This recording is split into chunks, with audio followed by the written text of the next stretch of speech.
সকালবেলা আকাশে রোদের ঝিলিক। ৩ বন্ধু রাফি, শিহাব আর তামিম মিলে বেড়াতে বের হলো। নতুন একটা জায়গায় ঘুরতে যাবে বলে সবাই খুব উত্তেজিত। ব্যাগে স্ন্যাক্স, পানি আর ক্যামেরা সবকিছু রেডি। ওরা হাঁটতে হাঁটতে পৌঁছে গেল এক শান্ত জায়গায়, যেখানে গাছপালা, ঘাস আর দূরে পাহাড় দেখা যায়। হঠাৎ ওদের চোখে পড়ল ৩টি কুকুর ধীরে ধীরে ওদের দিকে এগিয়ে আসছে। রাফি বলল, বন্ধুরা, মনে হচ্ছে আমাদের পালাতে হবে। কুকুরগুলো হঠাৎ করে দৌড়াতে শুরু করল। ৩ জন বন্ধু ভয় পেয়ে ছুটতে লাগল। সামনে গিয়ে দেখে একটা সিঁড়ি। আর কিছু না ভেবে ৩ জনই দৌড়ে সিঁড়ি বেয়ে উঠে গেল।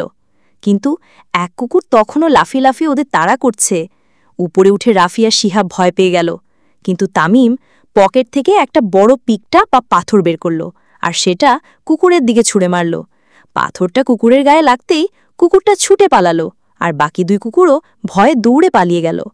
৩ বন্ধু হাঁপাতে হাঁপাতে বসে পড়ল। শিহাব বলল, তামিম, তুই না থাকলে তো আজকে শেষই হয়ে যেতাম। তামিম হেসে বলল, ভয় পেলে তো চলবে না বন্ধু, ঠান্ডা মাথায় ভাবলে সব সমস্যার সমাধান।